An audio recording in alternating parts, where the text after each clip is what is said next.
on another, segment of Village Talks. Of course. Introduce yourself. Yeah, I'm Tina. I am a registered nurse. I work in the perinatal postpartum world, in New Jersey That's a and mouthful, Philly. right? Perinatal, Yes, postpartum. I know. It's kind of the same, but not really, Yeah, as right. you know. I've been a nurse for 8 years, and just recently, in the last year and a half, started my own practice business outside of the hospital, Great. serving clients. Awesome. Yeah. Awesome. I left college similarly to a lot of people who are nurses now, left college thinking I would go to medical school. Mhm. And I kept trying to force myself to write like my personal statement. And they were all so inauthentic, and I remember feeling like I was just trying to say what I thought they would want to hear. Okay. And feeling like nothing I had to say was good enough. Yeah. So after college, I knew I would take some time between going back to school. Mhm. So I ended up volunteering in Uganda, actually. I was just doing some public health teaching.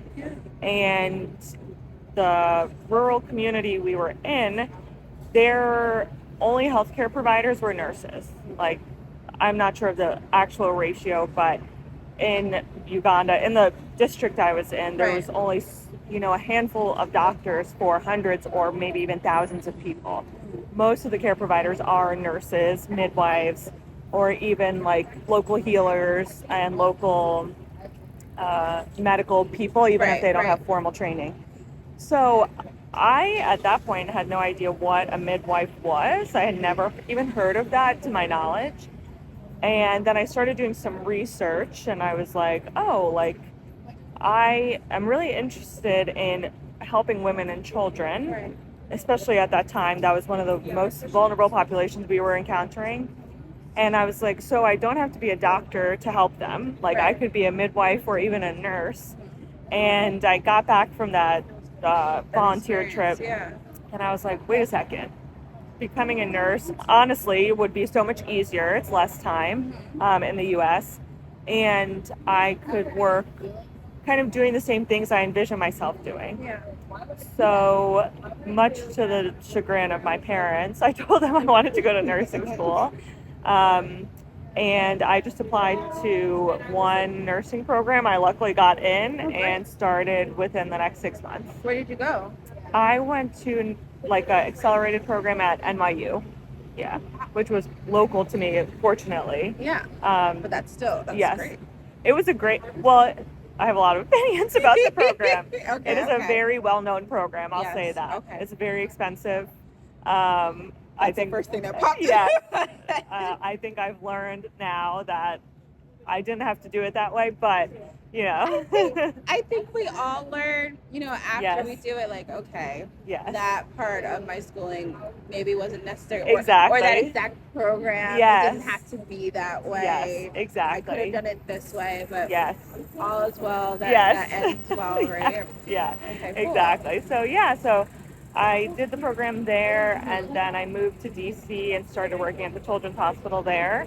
I knew, I wanted to work with women and children, but it's so funny. In nursing school, they really drill into you, like, it's impossible to get an ICU job or a non-med-surg adult job. So I was like, all right, I'm going to prove that wrong. So I went and got a job in the NICU at the Children's Hospital in DC. And so I worked there for 5 years. I loved it. It was a great start to my career. Yeah. And that was where I met my husband in DC. He isn't in healthcare, so both of us are from the New York, New Jersey, Philly area. So we decided to move back eventually. It sounds like you were both meant to be there at that same time. Like your journey up until that point was what it was supposed to be. So that's cool to hear. The program I did in Uganda, it's called Uganda Village Project, and they do an excellent job of suggesting schedules for us. So like we kind of worked like Monday through Friday, and they would tell us on the weekends, like, feel free to go explore. They helped arrange transportation for us, so we would go on like day trips or weekend trips to different parts of Uganda. And I'm so glad I did that. I don't think I'll have that opportunity in the next 10 to 20 years.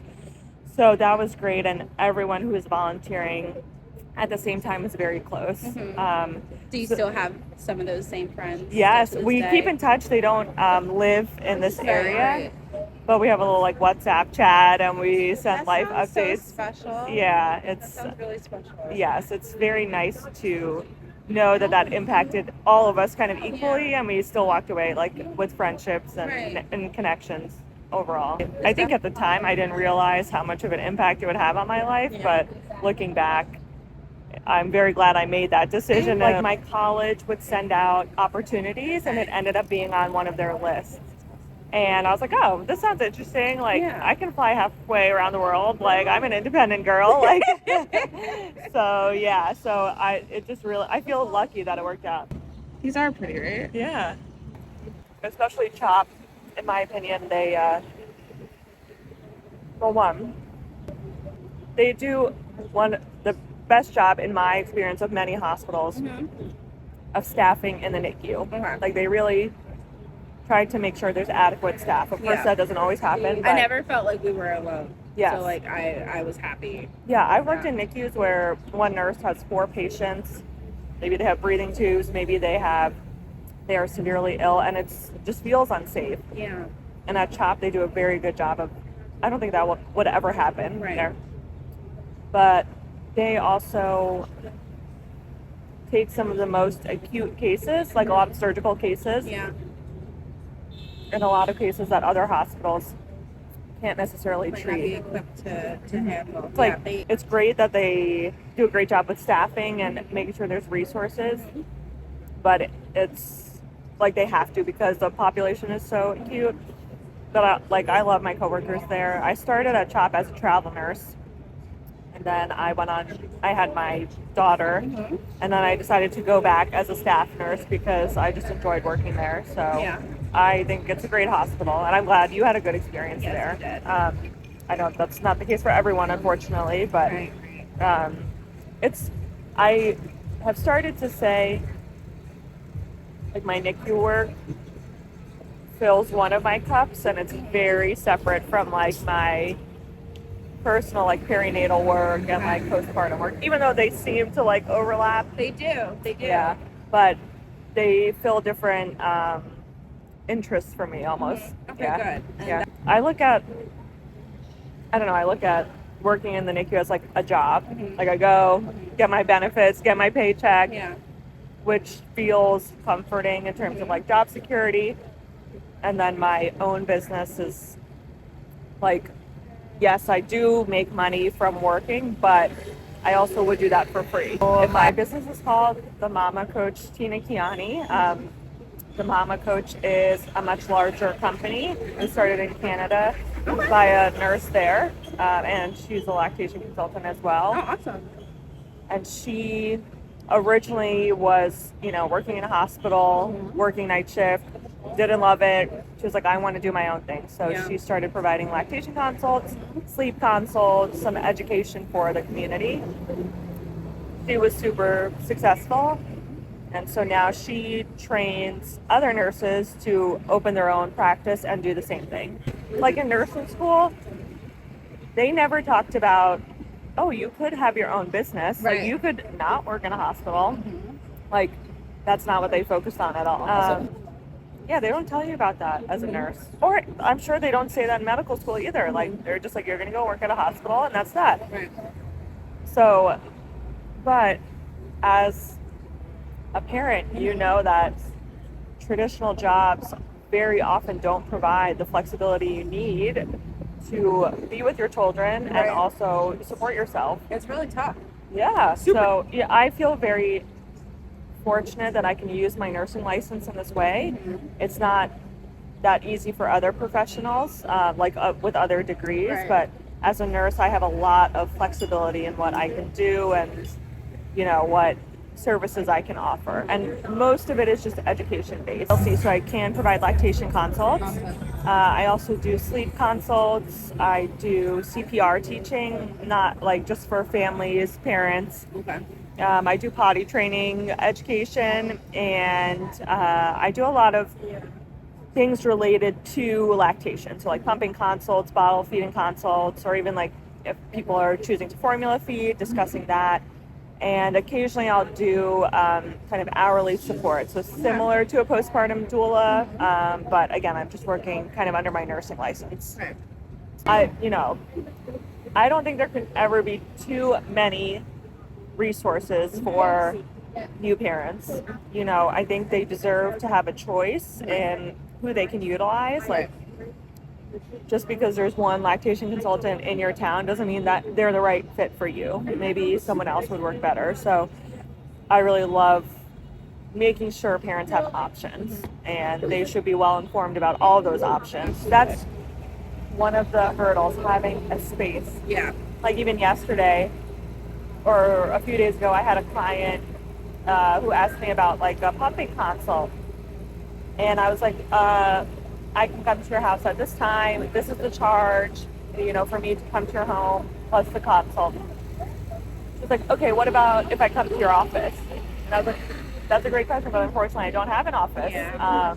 But I can do a virtual consult, but that is totally not the same. Yeah. But that time after is so fragile. Yes. And I think it really impacts a birthing person's healing if they have community support. Yeah. Even if they can go to a mom's group once and have a real conversation with other people going through the same thing, it just provides that, like, okay, I'm not alone. Right. Like, you might have your partner at home with you who is saying the same things, but they don't know the same feelings. People have so many questions, like in the first week you bring a baby home, and the like first 24 hours.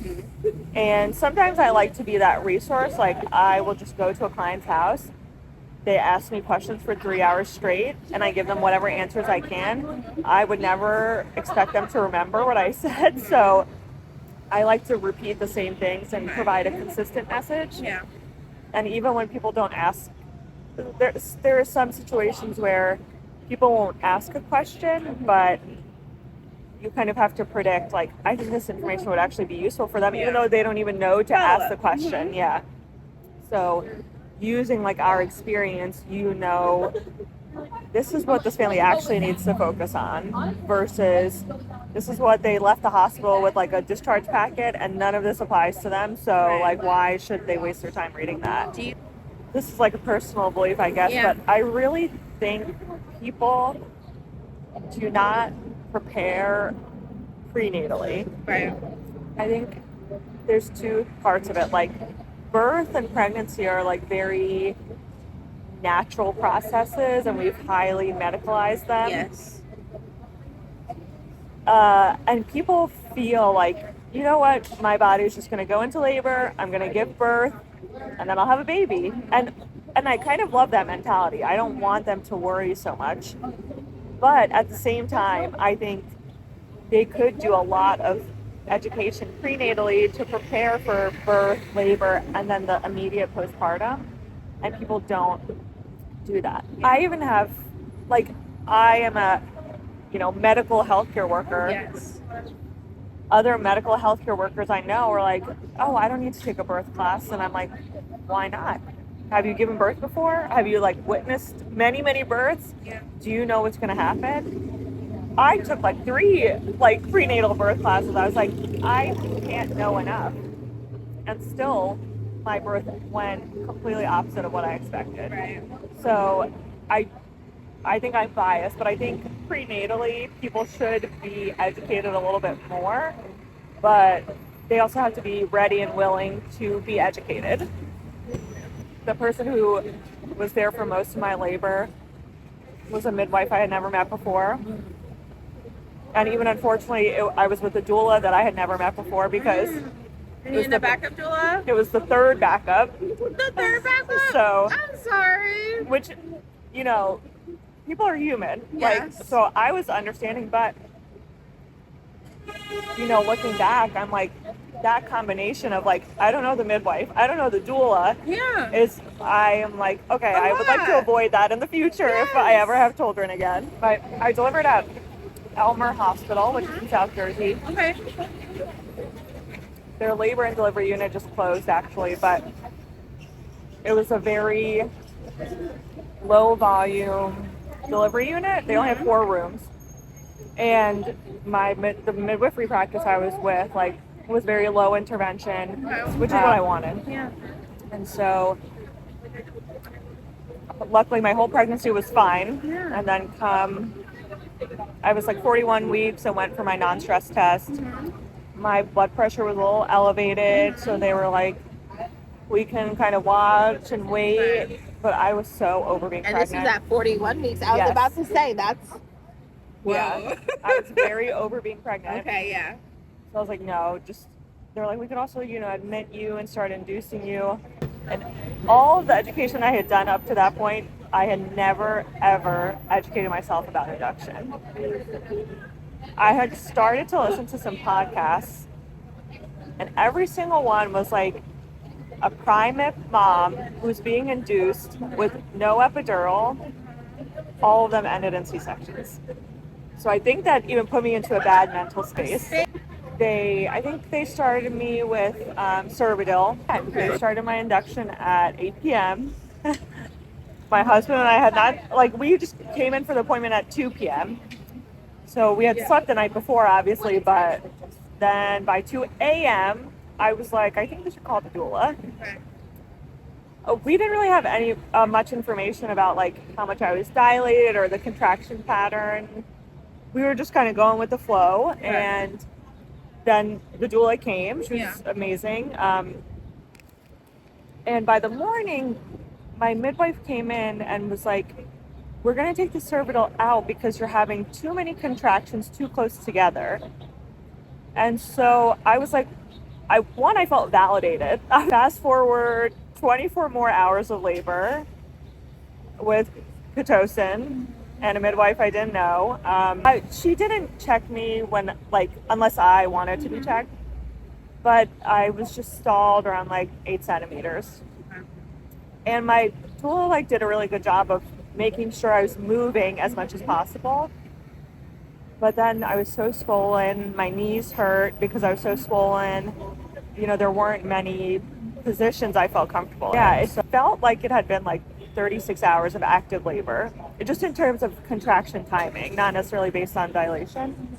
I didn't know they were going to offer me this, but luckily the midwife said we can give you an epidural to give your body a break and see if that rest can help you dilate the rest. And I was like, praise the Lord, give me the epidural. This whole pregnancy I was like, no epidural, but here I am. And the anesthesiologist came in very quickly and placed it, no issues. And they gave me another 7-8 hours, and I didn't dilate anymore. Yeah. And I was in bed, but my doula was still peanut ball, rocking my legs.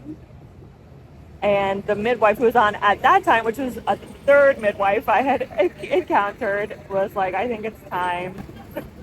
At some point in that afternoon, they broke my water because my midwife had been like, you're not progressing at all. That's just one thing we can do, and maybe it will help you progress. I don't know if I necessarily regret that because I don't think it would have changed it if they didn't break my water. I think it would have been the same outcome. So then it was 24 hours from that. Yeah. My doula kept saying to my husband, you should take some pictures. And I remember in the moment being like, don't you dare take a picture of me right now. And now looking back, the few pictures there are, I'm very happy. But I frequently think about becoming a midwife. But for some reason, I don't think I have what it takes to be a birth doula. And I'm like, those are really intertwined. What is it? Is it the raw emotions, or is it the imagery? What is it that's holding you back? I'm not used to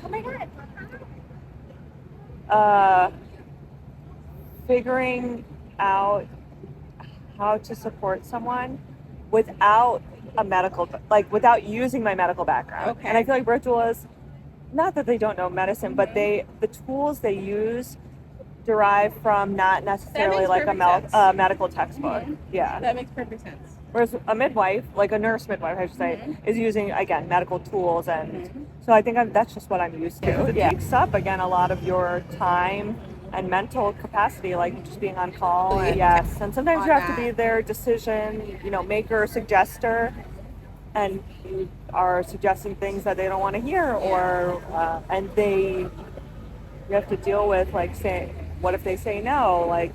Or what if they say yes? Both sides of it. So very intertwined but different. Yeah. I'd say 5 years from now, 5 years from now, I'd love to be doing mostly like lactation and infant feeding work. Yeah. I think that's my passion, like breastfeeding, pumping, bottle feeding. I became very skilled in bottle feeding through my NICU work. Okay. And now I'd really like to develop more my tools to help families successfully breastfeed or pump milk. I personally struggled with like very low breast milk supply, and I think there's a lot of new research going into why certain women have like primary low milk supply. And I'd love to be part of that research, either as like a participant or as a professional. Sometimes I think about like opening a breastfeeding medicine clinic. There are breastfeeding medicine clinics like sparsely throughout the country, but really few and far between. So if I ever become like a women's health nurse practitioner, I could do that. So yeah, that's like the rumblings in the back of my mind. Yeah. And I really strive to be a neutral resource. As you know, any stranger walking down the sidewalk will have an opinion about how you feed your child. Yes. So yes, I really try to not let my personal experience or opinions influence what I tell parents. I was just talking to a mom who said when she gave birth in the hospital, she asked I'm not sure if she asked the nurses or lactation consultants if they could size her for a breast pump flange. And they said no. They're like, just no, you just breastfeed now. And I was like, that's a shame. I am breastfeeding, but like I want to just know what size I am so I have the right tools at home. I think a lot of hospitals are really tied by their baby-friendly status. Yeah. So the nurses, unfortunately, may or may not be like trained to just. I know. I was like, I'm very sorry that happened to you. You know, and also a lot of maybe labor and delivery nurses, postpartum nurses aren't necessarily trained on like how to do a flange fitting or even think about pumping because they've had a lot of training on direct breastfeeding.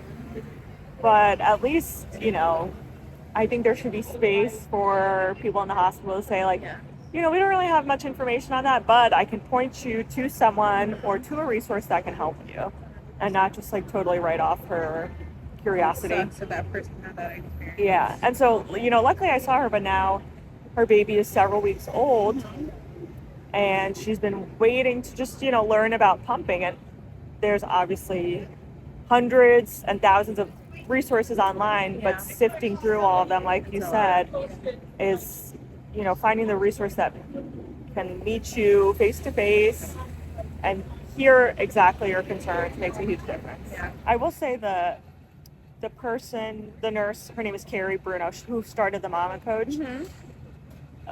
Very fortunately, she also does a lot of business coaching for us. So she will tell us how to cold call someone. Not that that's the best method, but just like if I'm going to walk into a pediatrician's office and be like, hey, I'm a new lactation consultant. That's definitely like knowledge that is super helpful. And it's like, okay, sometimes it works and sometimes it doesn't, but just those ideas and that support, I really value being part of the Mama Coach community because that's part of it. 100%. And I know I said this before, but birth workers aren't like business, like MBA grads who have like all this marketing strategy under their belt. Figuring out as we go. Yeah. So my name is Tina Khiani. My business is it's the Mama Coach Tina Khiani. I'm based in South Jersey. I serve Philadelphia and the surrounding areas. I do lactation consults, sleep consults, CPR teaching, prenatal education, and some hourly newborn support. And if you want to find me, you can go to my Instagram, which is at Tina Khiani, KHIANI.TheMamaCoach. Yeah. Yeah. All right, we're just going to do a test. Sure. Hello. Can you hear us in the mic? Okay. Hello. I remember when I was younger and my parents would take me to movies and they would fall asleep. I'd be like, what the heck? And now I'm like, wow. I understand, yeah. I get it. It's like a nice